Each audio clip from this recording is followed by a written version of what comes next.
السلام علیکم ورحمۃ اللہ وبرکاتہ۔ اعوذ باللہ من الشیطان الرجیم، بسم اللہ الرحمن الرحیم۔ هل ينظرون الا ان يأتيهم الله في ظلل من الغمام والملائکۃ وقضی الامر وإلی اللہ ترجع الامور۔ صدق اللہ العلی العظیم۔ رب اشرح لی صدری ویسر لی امری واحلل عقدۃ من لسانی یفقہوا قولی، رب زدنی علما۔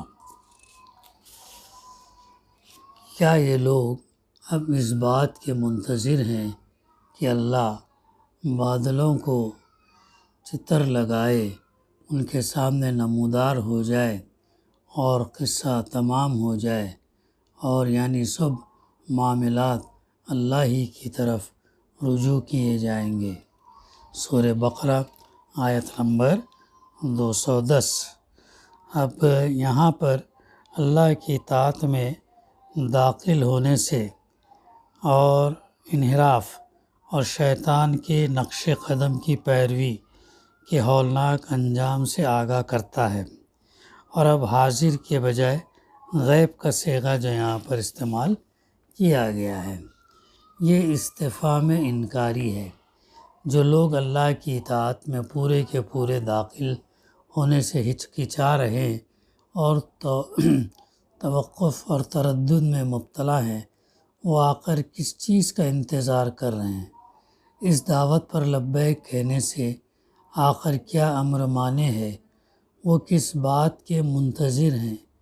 کیا وہ اسی طرح تردد اور توقف کے موقف پر قائم رہیں گے یہاں تک کہ اللہ سبحانہ و تعالیٰ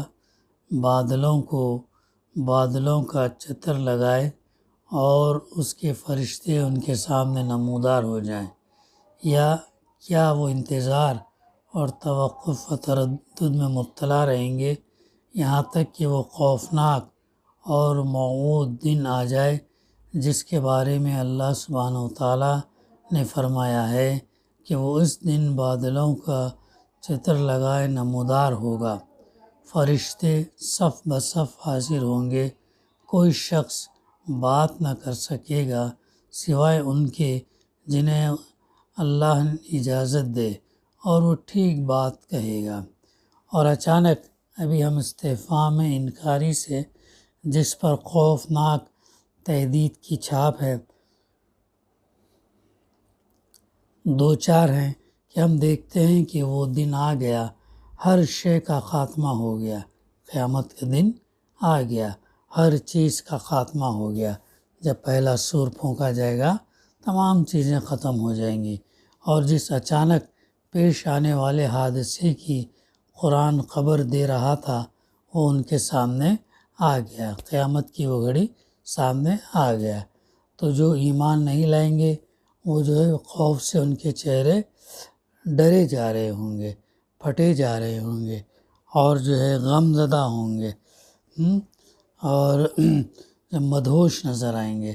اس کے مقابلے میں جو ایمان لائے، عمل صالح کے دنیا میں کرتے رہے، تو ان کے چہرے اس دن بارونق ہوں گے اور مطمئن ہوں گے۔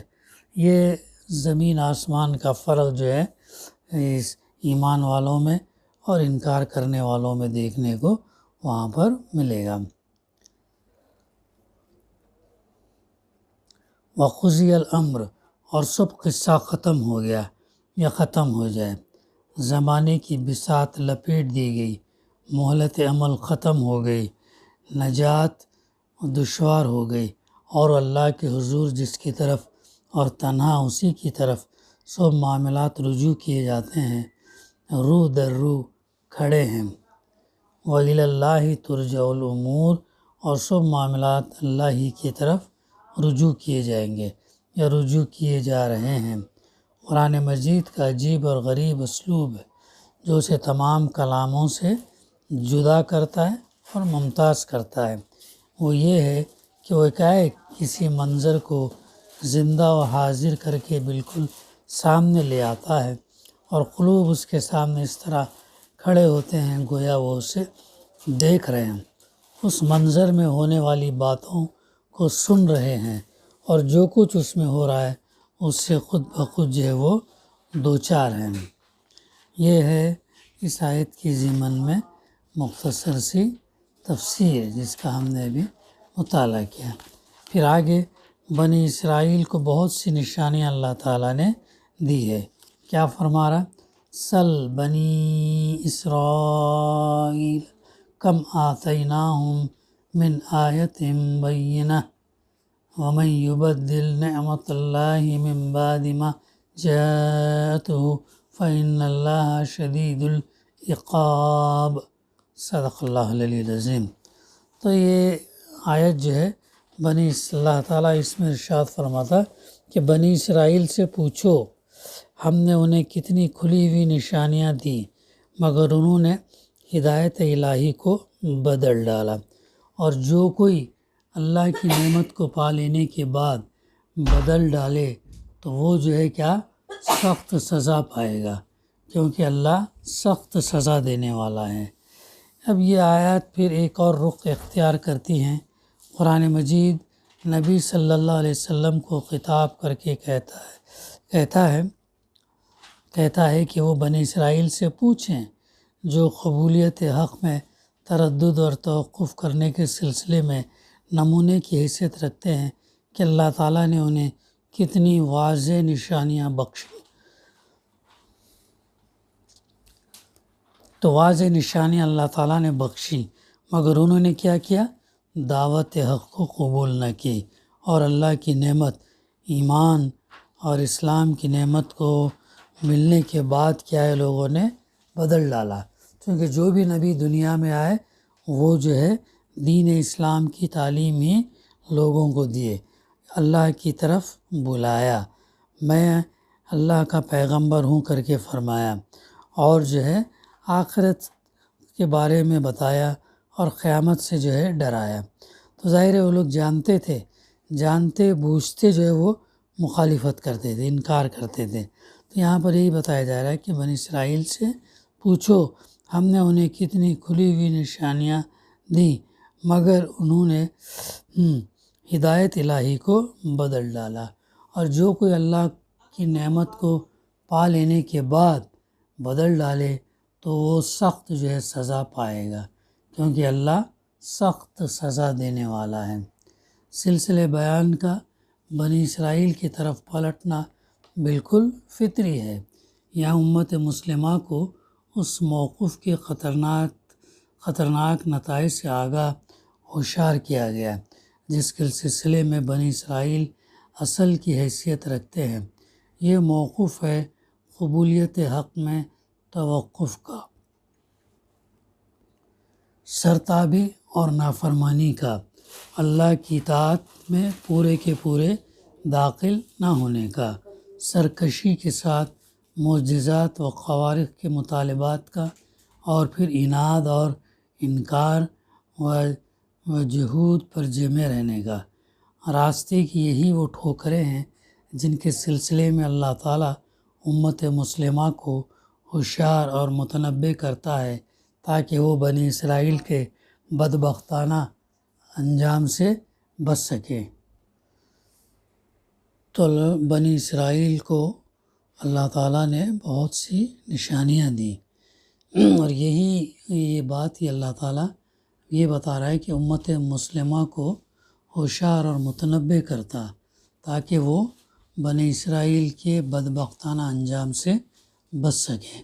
اللہ تعالیٰ نے ان کو تقریباً 4000 سال تک دنیا کی امامت کے منصب پر فائز رکھا، لیکن جب انہوں نے اپنے ذمہ داری کا صحیح طریقے سے حق ادا نہیں کیا تو پھر اللہ تعالیٰ نے وہ ذمہ داری ان سے چھین کر امت مسلمہ کے اوپر دی۔ تو یہاں پر یہی بات فرمائی جا رہی، سل بنی اسرائیل کم آتیناہم من آیت بینہ، بنی اسرائیل سے پوچھو ہم نے انہیں کتنی کھلی ہوئی نشانیاں دی۔ اللہ تعالیٰ نے انہیں کہ کیسے کھلی نشانیاں دی، معجزات دیے، اللہ کے اذن سے ان کے انبیاء کیسے معجزات اپنی قوموں کے سامنے جو ہے وہ پیش کرتے تھے، یہ بتایا جا رہا۔ ہو سکتا ہے کہ پوچھنے سے مراد حقیقتاً پوچھنا نہ ہو، بلکہ یہ ایک اسلوب ہو اس بات کے بیان کرنے کا کہ اللہ تعالیٰ نے بنی اسرائیل کو بہت زیادہ معجزات و خوارق عطا کیے تھے، یا تو ان کی سرکشی اور مطالبے کے نتیجے میں، یا خود اللہ تعالیٰ کی طرف سے کسی وقت حکمت کے تحت۔ پھر یہ بات واضح کرنا ہو کہ معجزات و خوارق کی اس کثرت کے علی الرغم بنی اسرائیل کی جانب سے تردد، توقف، سرکشی اور اطاعت الہی سے انحراف کی روش جوں کی توں قائم رہی۔ یہ ہے جو اس آیت کی ضمن میں مختصر سی تفسیر کہ اللہ تعالیٰ نے بنی اسرائیل کو بہت سی نشانیاں دی، لیکن اس سے سبق نہیں۔ اب امت مسلمہ کے لیے سبق ہے کہ اس سے ہم عبرت حاصل کریں، نصیحت حاصل کریں۔ اب اس کے بعد اللہ تعالیٰ ایک عمومی اصول بیان کرتا ہے، وَمَن يُبَدِّلْ نِعْمَتَ اللَّهِ مِن بَعْدِ مَا جَاءَتْهُ فَإِنَّ اللَّهَ شَدِيدُ الْعِقَابِ۔ جو کوئی اللہ کی نعمت کو پا لینے کے بعد بدل ڈالے، اللہ کی نعمت کو پانے کے بعد اس نعمت کو بدل ڈالے تو وہ سخت سزا پائے گا، کیونکہ اللہ سخت شدید العقاب، اللہ سخت سزا دینے والا ہے۔ نعمت سے یہاں مراد یہ اسلام یا ایمان کی نعمت ہے، اور حقیقت کے اعتبار سے دونوں ایک ہی ہیں، اور تبدیلی نعمت کا اولین مصداق بنی اسرائیل کی حالت اور سلامتی، طمانینت اور سکون اور قرار سے ان کی محرومی ہے۔ ان چیزوں سے اللہ تعالیٰ نے ان کو محروم کیا۔ یہ بنی اسرائیل ہی تھے جنہوں نے اللہ کی نعمت کو بدل ڈالا۔ وہ راضی خوشی اللہ کی اطاعت اور اس کی ہدایت کی مکمل پیروی کے لیے تیار نہیں ہوئے۔ بنی اسرائیل میں کتنے 4000 سال تک اللہ تعالیٰ نے ان کو موقع دیا، انبیاء بھیجے، جلیل القدر انبیاء ہے، موسیٰ علیہ السلام، عیسیٰ علیہ السلام، یوسف علیہ السلام، یعقوب علیہ السلام کا لقب بنی اسرائیل، ان کی اس سے جو نسل چلی بنی اسرائیل، تو یہ پیروی نہیں کی۔ ان کا رویہ ہمیشہ کیا تھا؟ شک، تردد کا، ڈاؤٹ تھا، ان کا تردد تھا۔ وہ ہر قدم پر ہر حرکت کے لیے معجزات کا مطالبہ کرتے رہے۔ انبیاء جب بھی ان کو اللہ کی طرف بلایا تو اپنی اللہ کی نصیحتیں، اللہ کی باتیں ان کے سامنے پیش کی تو معجزات کا مطالبہ کیا، میریکلز کا مطالبہ کیا۔ معجزات کے ظاہر ہونے پر وہ ان پر ایمان نہیں لائے۔ اب موسیٰ علیہ السلام فرعون کے دور میں اللہ تعالیٰ نے تقریباً 7 نشانیاں، 7 معجزات پیش کیے، 7 وہ نشانیاں تھیں، اور لیکن پھر اس سے ان مشکلات سے جب اللہ کی اذن سے وہ جب دور ہوئے، پھر اپنے پرانے دھڑلے پر وہ چلنے لگے۔ تو معجزات کے ظاہر ہونے پر وہ ان پر ایمان نہ لائے، اور اللہ کے نور اور اس کی ہدایت سے مطمئن نہ ہوئے، اور اللہ کے شدید عذاب کی تہدید کا اولین مصداق بھی بنی اسرائیل کا حال ہے، اور ان کے بعد ہر زمانے میں یہ شدید عذاب ان لوگوں کا منتظر ہے جو اللہ کی نعمت کو بدلتے اور اس کے مقابلے میں سرکشی اور سرتابی کا مظاہرہ کرتے ہیں۔ جب بھی نوع انسانی نے اللہ کی اس نعمت، کون سی نعمت؟ ہدایت کی نعمت، بڑی نعمت ہے۔ نعمت اللہ تعالیٰ جو عطا کرتا ان میں سب سے بڑی نعمت کیا ہے؟ ہدایت ہے، صحیح ہدایت۔ اور اس ہدایت کے ساتھ اللہ تعالیٰ جب ہم کو مال دے، اولاد دے، تو پھر بہت بڑا وہ ہمارے لیے کیا ہے؟ یہ ہے انعام ہے۔ نعمت ہدایت کو انہوں نے کیا کیا؟ بنی اسرائیل تبدیل کیا۔ وہ آخرت کے عذاب سے قبل اپنی دنیاوی زندگی میں شدید عذاب سے دوچار ہوئی۔ چنانچہ دیکھو، زمین کے اطراف و جوانب میں پھیلی ہوئی بدبخت نو انسانی کا کیا حال ہے۔ یہ پوری کی پوری نو جو ہے نو شدید عذاب میں مبتلا، عظیم بدبختی سے دوچار اور سخت اضطراب اور حیرت کا شکار ہے۔ اس کے افراد ایک دوسرے کو کھا رہے ہیں، اس کا ہر فرد اپنے آپ اور اپنے اعصاب کو کھا رہا ہے، اور اپنے آپ کو اور دوسروں کو اس طرح دھکے دے رہے ہیں کہ گویا کہ بھوت انہیں چمٹ گئے ہیں۔ وہ ایک جان لیوا خلا سے دوچار ہیں جسے مہذب لوگ کبھی مسکرات و مخدرات استعمال کر کے پر کرتے ہیں، اور کبھی ایسی حیرت انگیز حرکتیں کر کے جنہیں دیکھ کر تم گمان کرو گے کہ گویا وہ بھوتوں کے چمٹنے سے بھاگنے کی کوشش کر رہے ہیں۔ ایک نظر ان کی صورتوں پر ڈالو، کیسی پرتکلف اور عجیب و غریب وضاقتہ یہ لوگ اختیار کیے ہوئے ہیں۔ سر موڑے ہوئے، سینہ کھولے ہوئے، دامن اٹھائے ہوئے، جانور کی شکل کا عجیب و غریب جو ہے ہیٹ لگائے ہوئے، نکٹائی لگائے جس پر جنگلی بکرے یا ہاتھی کا تصویر بنی ہے، قمیص پہنے جس پر جو ہے شیر یا ریچھ کی تصویریں ہیں، اور ایک نظر ان کے